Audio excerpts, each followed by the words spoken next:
ila jira wayna timide weersan igu saba ha ha ha weersan igu saba. Assalaamu calaykum. wali waxaanu ku sii dhex jirnaa oo waliba aynu sii dhex jabaaxaynaa ahmiyadii guurka. guurka ahmiyadiisu ma aha wax la soo koobi karo ama lagu qori karo buug, balse waan soo koobi doonaa annagoo Allah subxaanahu wa tacaala kaashanayna.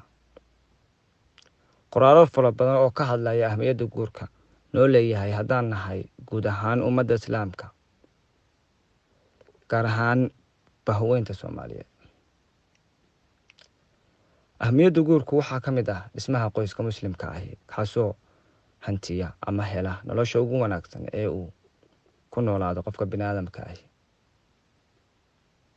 oo aaminsan ama yaqaan Allah subxaanahu wa tacaala iyo waliba suubanaheena محمد ابن عبد الله ابن عبد المطلب nabadgelyo naxariis korkiisa ha ahaatee.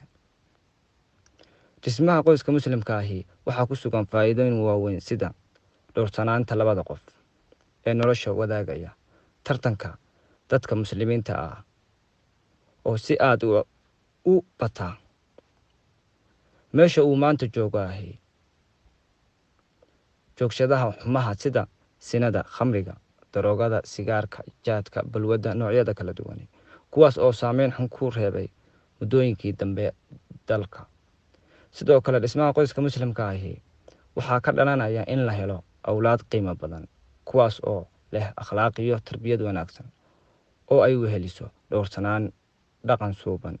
tilmaamahaas oo dhan waxaa keenaya in ubadku wanaagsanaado oo qiimo